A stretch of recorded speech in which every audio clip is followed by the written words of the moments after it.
On our 5th anniversary, my Korean Mafia boss thanked the woman in red for everything he had built. 300 people raised their glasses to her. I raised mine too, because none of them knew whose name was holding his entire empire together. 5 days later, I let my signature expire. 17 accounts froze. 6 properties went dark. The day I walked away, his empire stopped existing. My Korean Mafia boss traded 5 years for old money. The day I walked away, his entire empire stopped existing.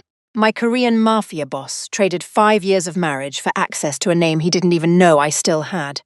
The day I walked away, his empire didn't slow down, and it didn't struggle. It stopped existing, all at once on a Tuesday morning, in front of 11 men who had spent 5 years calling me the wife, and never once asked what my name used to be before that. The Solen Soul doesn't rent out its top floor for less than $2 million a night. On the night of our 5th wedding anniversary, Kang Do-hyun rented the entire floor, 300 guests, a string quartet that had played private events for 2 former presidents, a 5-tier cake that took 4 pastry chefs 9 hours to build, and that, by the end of the night, nobody, including me, would eat a single bite of. I wore cream. 5 years earlier, on our 2nd date, Do-hyun had told me, cream photographed well against his black suits. By our 5th anniversary, I owned 11 cream dresses and not a single black one, and I'd stopped noticing that almost everything in my closet had been somebody else's idea first. At 9:40, the lights dimmed, and Do-hyun stood to give the toast.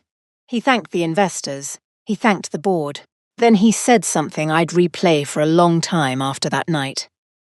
"I want to thank the people who made the last 5 years possible," he said, lifting his glass. "The backbone of everything I've built." 300 people followed his eyes. I followed too. He wasn't looking at me. He was looking 8 feet to my left, at a smaller table I'd been told that afternoon was for additional family friends. A woman in deep red sat there, holding a wine glass, wearing a small, private smile.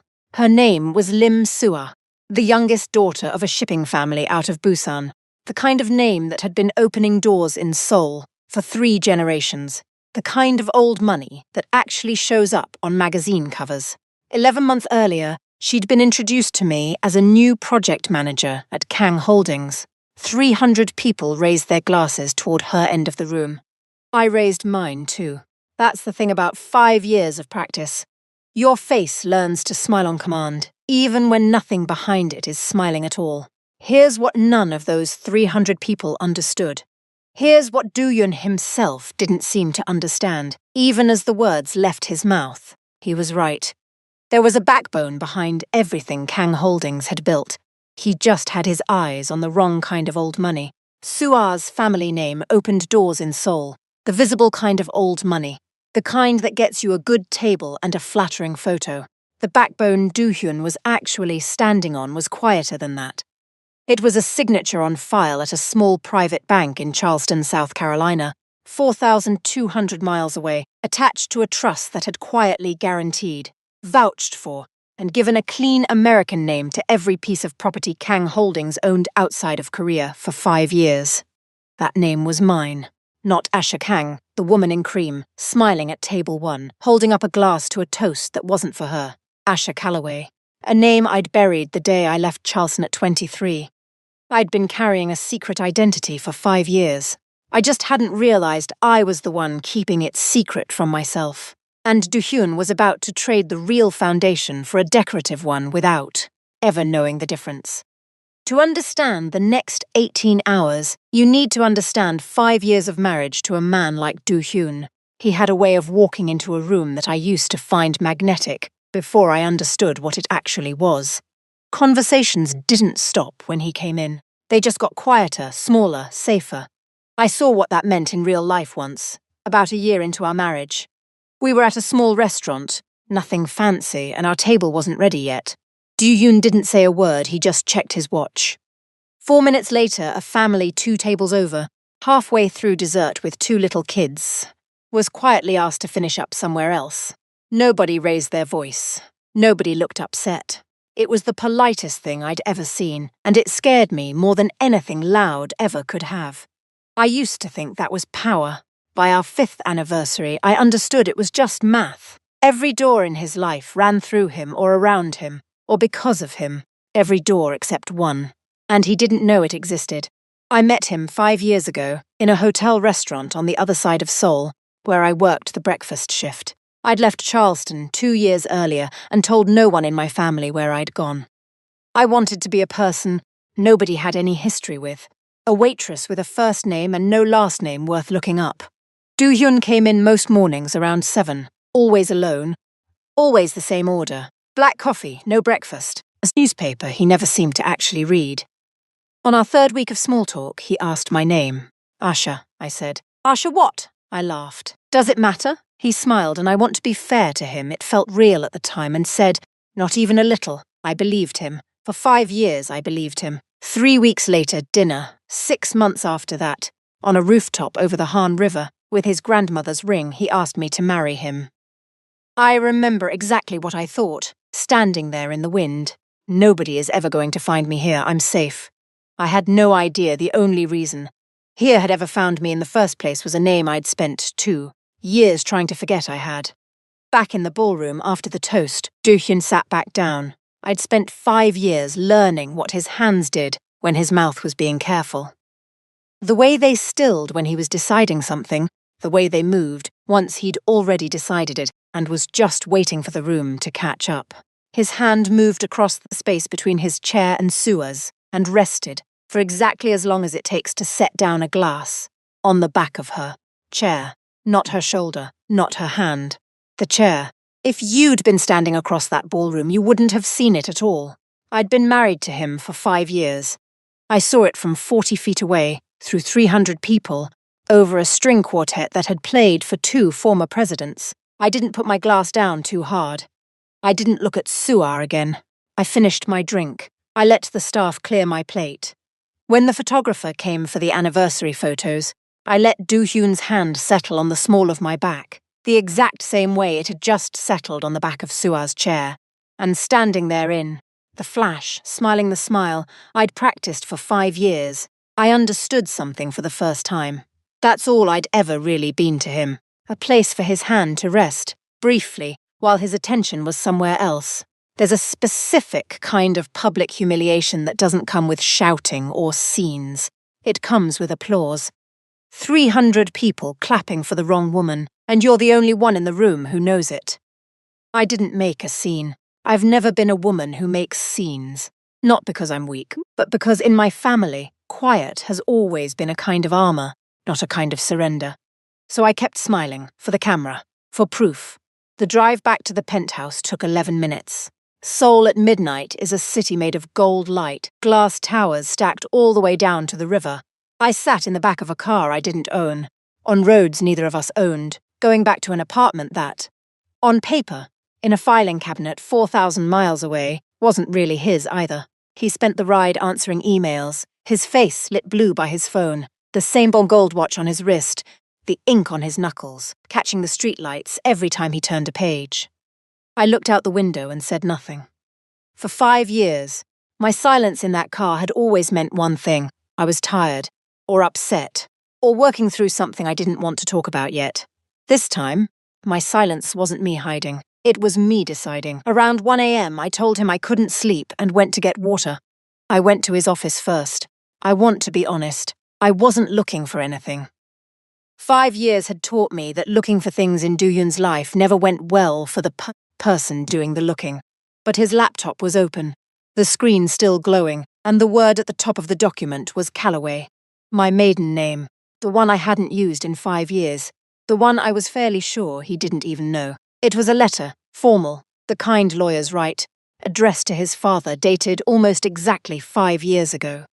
3 weeks before our first real conversation about whether my last name mattered, it laid out in dry, careful language the benefits of securing a long-term personal connection to the Calloway Trust signatory line for the purpose of establishing a domestic banking presence in the southeastern United States. A second paragraph mentioned a consultant, someone his father's people had paid to find exactly the right person, a waitress, American, no close family ties, a name worth more than she'd ever know. My name was in that letter, Asha Calloway. spelled correctly. 5 years before he ever asked me what it was. I heard him come in behind me. I didn't turn around. "What is this?" I asked. He didn't answer right away. In 5 years, I'd learned that the silence before his answers was where his real answers lived. "Paperwork," he finally said. "From before." "Before what?" He came and stood beside me, and for 1 second I thought he might tell me something true. Instead, he reached past me and closed the laptop. Gently. The way you'd close a book on someone who'd fallen asleep reading it. "Before us," he said. "It doesn't matter now. It's done. It's done." He meant it as something comforting. Old paperwork, ancient history. But standing there in the dark, with the laptop screen still warm under his hand, I understood it differently. He wasn't telling me the paperwork was finished. He was telling me that I was. I used to think betrayal would feel like a door slamming, loud, sudden, something you could point to. It didn't. It felt like a laptop closing, quietly, in the dark, while a man who'd called me his wife for 5 years stood close enough that I could feel him, breathing, and far enough that none of it touched him at all. His silence in that office wasn't him protecting me from something hard. It was him realizing there was nothing left in that room he needed to protect. If you've ever gone back to the very beginning of something, a job, a friendship, a marriage, and realized none of it was ever an accident, comment the words "by design" below. I want to know how many of you have stood exactly where I was standing that night, holding a truth that had been sitting in a filing cabinet since before you ever showed up. I didn't cry. I didn't confront him. I went back to bed and lay there until the light changed, and somewhere around 5 in the morning, I picked up my phone. I hadn't spoken to anyone in Charleston in 11 years, not since the night I told my father I was done being a Calloway. And he told me, calm as anything, that I could leave the family, but I couldn't leave the name. It would stay on file, he said, whether I used it or not. At 23, I heard that as a threat. At 5:50 in the morning, lying next to a man who just told me, without saying it, that our marriage had been a line item in a 5-year-old plan. I heard it as a promise. I sat on the edge of the bathtub so the running water would cover my voice, and called a number I hadn't dialed in over a decade. Calloway Trust. This is Walter Whitfield. He'd been my grandfather's banker, then my father's. He picked up his direct line at 6 in the morning, Charleston time, like that was the most normal thing in the world, because for almost 70 years in his world it had been. "It's Asher," I said. "Just that. 11 years, and that was all it took." "I know exactly who this is," he said, after a pause that wasn't confused so much as relieved. "I've had your signature card sitting on my desk for 5 years, Miss Calloway. I was starting to wonder if you'd ever call." He told me what I'd already half guessed. The trust had never transferred ownership of anything to Kang Holdings. It acted as the registered guarantor and controlling signatory on a network of holding companies, the legal, clean name sitting on top of accounts that needed one. Every 5 years, that authorization required a living family member's signature to renew, or it expired automatically, and every bank downstream was required to freeze the linked accounts pending verification. Mine was the only signature on file. Had been since I turned 25. 6 months before I left Charleston, 6 months before Do-hyun and I had our first conversation about whether my last name mattered. Nobody at Kang Holdings had ever needed to ask me to sign anything because a signature I'd given years before had simply never expired. It was due to expire in 11 days. I should tell you about the Calloway Trust, because nothing that happened next makes sense without it. In 1947, my great-grandfather Elias Calloway opened a bank out of a folding table in the back room of a funeral home, the only black business on the block with a safe big enough to hold cash overnight. He lent money to families the downtown banks wouldn't let through the front door, and he kept every record by hand for 14 years. There's one story my grandfather told every holiday.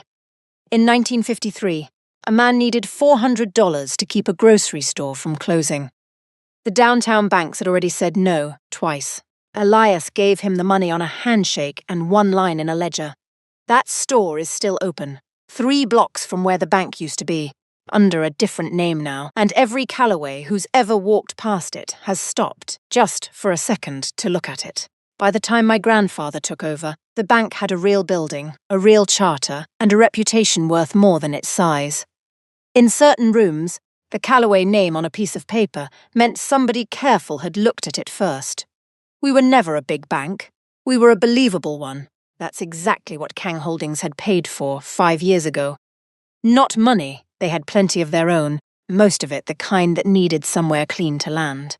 What they needed was an old, careful, American name that could sit on a deed in Atlanta or Miami and make the whole thing look like exactly what it was supposed to look like. My grandfather used to say money without a name behind it is just paper, and a name without money behind it is just a rumor. For 78 years, Callaway had been both. I'd spent 5 years thinking I'd escaped being a Callaway completely.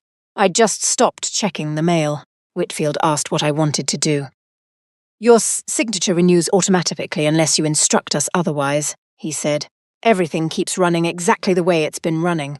If you do nothing at all, 11 days from now it just renews. Quietly. Nobody on the other end would ever know you'd thought about it at all. I told him I didn't want it quiet. On day 9, Whitfield called back, careful, the way he always was. One of the other directors at the trust, reviewing routine paperwork, had noticed the signature card and asked whether it needed expediting. Whitfield told him no, it was being handled. That was the closest anyone came to finding out, 2 days before it mattered. For the rest of those 11 days, I lived exactly the way I always had. I went to lunches. I sat in on meetings, holding coffee I never drank. I let Dooyun introduce me the way he always had. My wife, Asha. And every time, I smiled, because I finally understood something I wished I'd understood on day 1. He wasn't lying when he said my name didn't matter to him. He just didn't know it mattered to anyone else. I asked Whitfield to set the deadline for the morning of the next board meeting. He didn't ask why. Callaways don't ask why. We just write down the time. That morning, I got dressed the way I used to get dressed before I ever set foot in that hotel restaurant. For myself, not for a camera.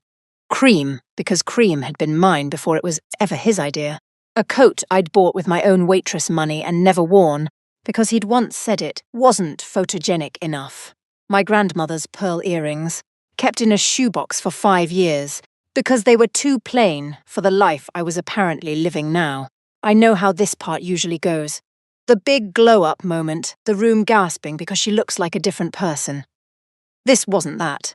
I looked exactly like the woman I'd been before any of it started. That was the point. He'd spent 5 years trying to upgrade me into someone else. All I had to do was go back to being exactly who I already was. Kang Holdings' boardroom sits on the 42nd floor of Kang Tower, glass on. 3 sides, a view of the Han River that the building's own brochure says costs more square foot than almost anywhere else in Seoul. I'd been in that room exactly twice in 5 years, both times standing slightly behind Doo-hyun, holding a coffee I never drank, while someone took photos for the company newsletter. This was the 3rd time. The meeting started normally. Quarterly numbers, the same ones I'd half listened to a dozen times before. A slide went up on expansion into 2 new US markets, Atlanta and Miami. The same 2 cities I now knew, where the Callaway name was holding up deeds, Dooyun had never once thought twice about. 11 board members sat around the table. Doo-hyun sat at the head of it, gold watch, ink climbing his knuckles, looking like a man for whom nothing in that room had ever once gone sideways. About 15 minutes in, he mentioned, almost offhand, that the Atlanta expansion would be managed going forward by Ms. Lim, given her growing role in the company. A few board members glanced towards Suah, seated near the far end. She gave the same small private smile from the anniversary party. I sat very still in cream in the chair near the head of the table where I'd been placed. Again, for the photo afterward. One more room.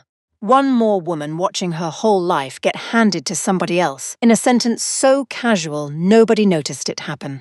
I checked my phone under the table. 10:58 a.m., 2 minutes.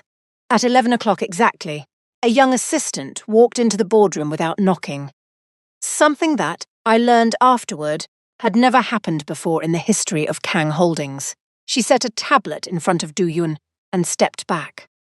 I watched his face while he read it. 17 accounts, 6 properties across 3 states, Every wire authorization Kang Holdings held in the United States, frozen, effective 11:00 a.m. Korean Standard Time, by the Callaway Trust, pending review of signatory status. He looked up, not at the assistant, at me. "What is this?" he said. Not a question. In 5 years, I'd never once heard him ask a real one. "That's mine," I said. I let it expire. If you're waiting for the big power reversal moment, the dramatic walkout, everyone standing at once, chairs scraping back in slow motion, that's not what this was. What happened was quieter than that, and worse for him. For about 3 seconds, nobody moved. Then one of the older board members, someone who'd been with the company since before Do-hyun's father retired, picked up his own phone and dialed fast, the way you dial a number you've memorized for emergencies. Then another man did the same, then 2 more. Within 30 seconds, 8 of the 11 men in that room, men who'd called each other brother in toasts, just like the one from 5 days earlier, had phones to their ears, calling their own banks, their own lawyers, their own accounts. Every one of them, it turned out, had something of their own, sitting somewhere inside the same structure that had just gone dark. That was the counterattack, if you want to call it that. I didn't have to do anything else. The room did it to itself, the moment it understood whose name had been holding the whole thing together. Do-hyun stood up so fast his chair went over backward. He grabbed the tablet and slammed it onto the glass conference table. Hard enough that the glass cracked from one end to the other in a single, jagged line, like a windshield right before it gives out completely. He came around the table toward me, not walking, almost running. "You can't do this," he said. "I already did," I said. 11 days ago. You just didn't check the mail. "I gave you everything," he said, and for 1 second I think he actually believed it. "No," I said. "You built everything through me, and called it yours." He reached for my arm, I think even now, to shake me, the way you'd shake a phone that stopped working. Like the truth might fall back into place if he rattled it hard enough. That's when Suar, of all people, grabbed his other arm and pulled him back. I found out later that 3 of those 6 frozen properties were in her name too. Paperwork that, like mine, ran straight through Callaway Trust. Because once a structure like that exists, everyone convenient eventually gets folded into it. All the doors Suar's family name had ever opened in Seoul meant nothing in that room. The Lim name was decoration, mine was the foundation. Neither of us had known the other, was standing on it until 11 o'clock that morning. For 1 second, across that cracked table, she looked at me, not with anger, with something closer to recognition. The tablet, still cracked down the middle, lit up again. Whitfield had been patched into the boardroom's conference line all along. An assistant had set it up that morning for an unrelated call, and in the chaos, nobody had ended it. "For the record," Whitfield's voice said, calms and slow into a room that had gone completely silent, "the Callaway Trust has held a controlling signatory interest in this structure since its formation 5 years ago. Asher Callaway is the sole living signatory, has been the entire time. Happy to send the paperwork to anyone who'd like a copy." 11 men who had never, in 5 years, asked me my last name looked at me, like they were seeing me for the first time. In a way, they were. The hidden identity reveal, the one I'd been carrying since I was 23, took about 4 seconds. Over a speakerphone nobody remembered was still connected. I picked up my coat, the cream one, the one that wasn't photogenic enough, and walked out of that boardroom the same way I'd walked into the ballroom 5 days earlier. In cream, in silence, with a room full of people watching me, and not one of them able to say, out loud, what they were actually looking at. The only difference was, this time, they were right to watch. Here's what I keep thinking about. 11 men who'd shaken my hand at 100 dinners had just watched the floor disappear from under all of them, and not one of them said my name out loud until a banker 4,000 miles away said it first. So tell me, what's the name in your life that's been doing more work than anyone's ever given it credit for? The one nobody thanks, the one that just holds things up, quietly, until the day it doesn't. Put it in the comments. I read everyone. Within a week, 4 of those 11 board members had resigned for personal reasons. Within a month, Kang Holdings, as a registered company in 3 US states, had been dissolved. Not seized, not raided, nothing dramatic. Just dissolved. The way a company quietly dissolves when its registered agent withdraws, and nobody had ever planned for the day they'd need a backup. The empire didn't get destroyed. Nothing blew up. There were no headlines with my name in them. Just paperwork going dark, state by state, in the same quiet way it had all started, 5 years and 3 weeks before I ever set foot in that hotel restaurant. As for me, I went back to Charleston for the first time in 11 years. My father and I sat in his office for a long time without saying much. Callaways don't. Raise their voices, but we're not always great at lowering our guard either. Eventually, he asked if I wanted my old desk back. Not the bank, he made clear gently, the way he makes everything clear. Just the desk.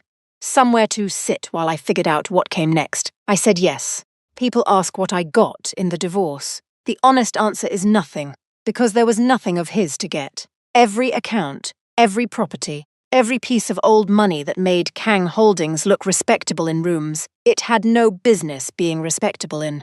All of it had been mine the whole time. I didn't take anything from him. I just stopped lending him my name.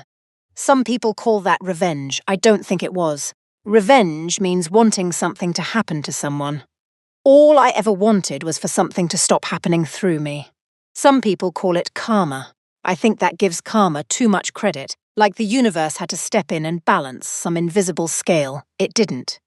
I balanced it, with a pen I'd been holding the whole time, and never once thought to use. If that felt like a shocking twist, imagine how it felt for 11 men who'd known me for 5 years and never asked what my name used to be. I walked away with everything that had ever actually been mine. My name, my family's bank, and a pair of pearl earrings that had been sitting in a shoebox, waiting for me to remember they were too good for the life I'd been living. I won. Not because I beat him at anything. Because I finally stopped letting him win using a name that was never his to spend. Here's what I wish someone had told me at 23. The people who overlook you are not seeing you correctly, and that's not something you need to fix about yourself. Your name isn't decoration, it's a foundation. And foundations don't make noise. They just hold everything up quietly, for as long as you let them. If somebody in your life has been treating your quiet as permission, I hope this is the story that reminds you. Quiet was never the same thing as gone. Eventually, the mail catches up. If this one stayed with you, hit subscribe. This is a comeback story, and it isn't really mine. It's Callaway's. I just happen to be the one still standing close enough to bring it home. More stories are coming. Stay with me.